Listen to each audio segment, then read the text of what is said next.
hope you all are safe at your home. Okay, today is our last topic of our first chapter, the living world. We will discuss these are the very common topic which you had studied in your previous classes. Okay, our last topic is taxonomical aids. What is the purpose of taxonomical aids? We will use, why we will use these aids? Actually, we will use these aids to collect the actual specimens of plants and animals, not virtual. Virtual is means hypothetical. I will told you that the aloe vera have that kind of leaves which have spines or their margins and all.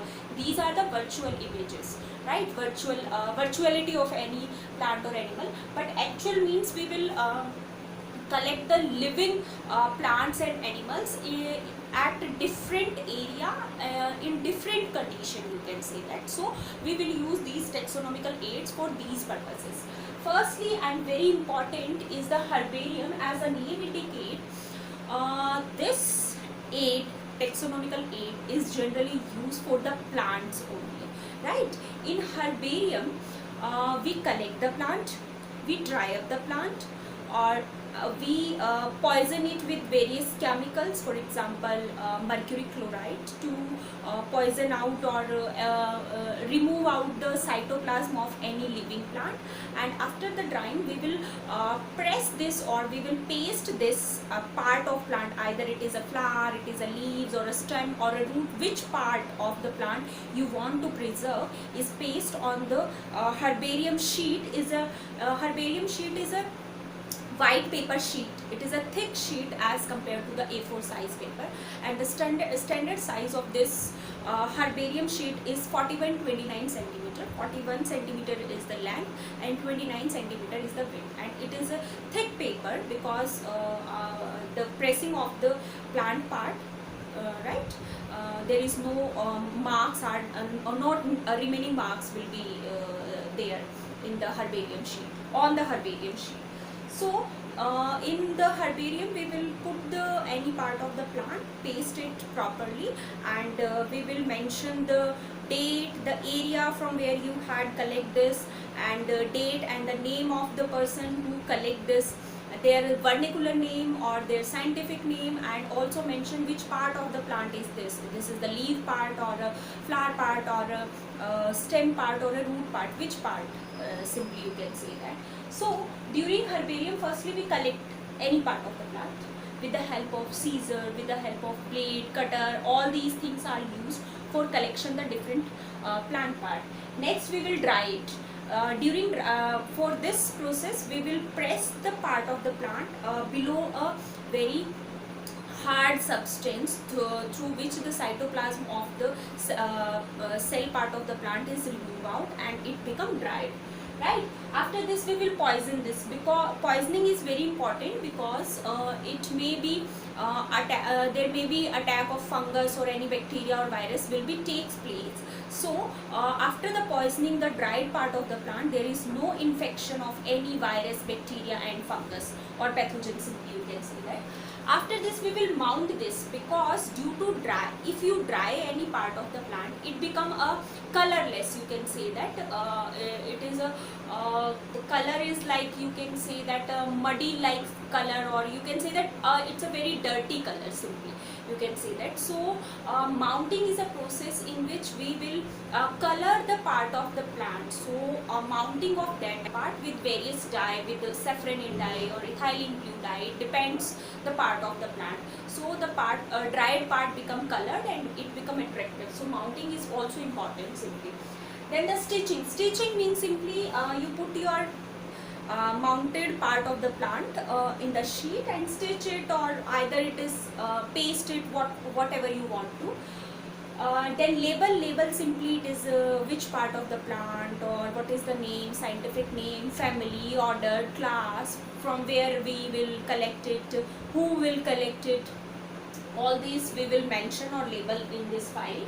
And then next is the deposition. Deposition, it means you will submit your sheet or your file to the herbarium, simply like you had collect all these information about this plant or about this part of the plant, then you just deposit for the further uses. For example, you are students, you need to know about the how these plants are look like, and so for the students or for their further information, for the future information, we will save all these specimens, because maybe these plants or plant part may be extinct in our future, so for the future generation we will store all these substances simply.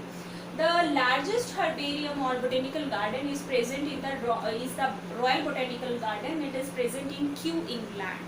And in India, it is present in the Kolkata Central National Herbarium, which is present in the Kolkata. About 2 million specimens of the plants are present in India in this Central National Herbarium.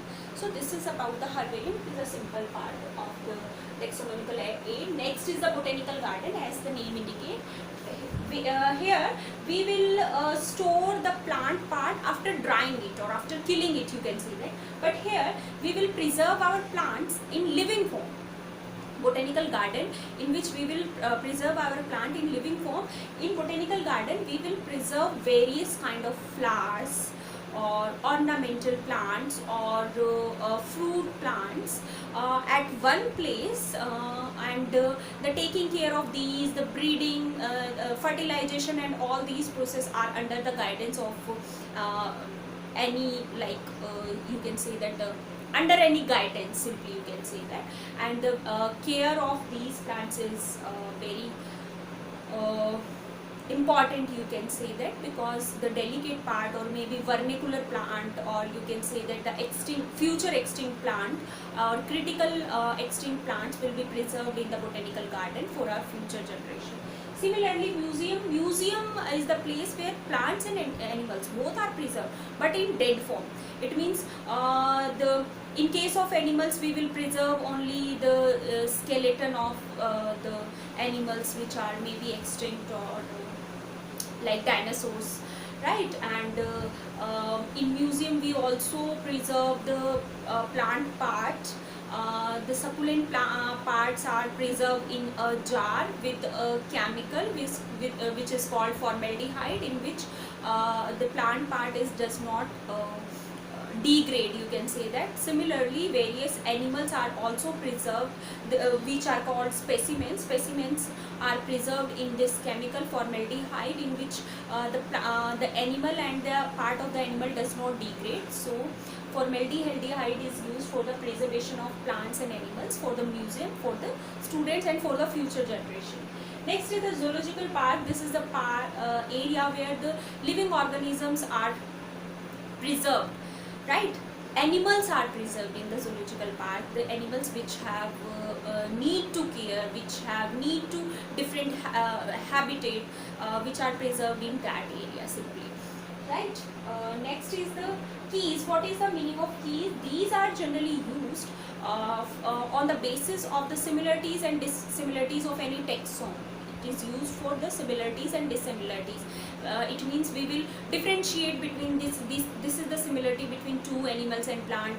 This is dissimilar point of any character of any animal or plant. So these keys are used for this purpose only. Last is the flora.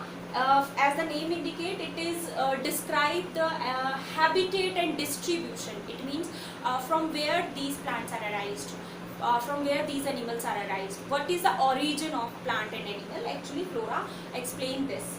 Manuals is the complete description, their digestion, respiration, their life processes, all how they reproduce, how they divide, how can they manage in changing environment. All these description in the manuals. Next is the monograph. It is tell about only one taxon. Only one, either it is a plant or animal, but only one taxon. Next is the catalog. As the name indicates, why we will use catalogs? For the description, you can say that, to all the plant and animals on the basis of alphabets. For example, A is first, B is second, C is later on, and so on. So on the basis of alphabetics, we arrange all the plants and animals in the catalog. So this is all about the living world, how living world classify or nomenclature and taxonomy, all these, what are the habitat of the living organism, what are the habits of the living organism. So this is all about the living world. In next lecture we will discuss our new chapter, start our new chapter, classification in detail, right? Thank you.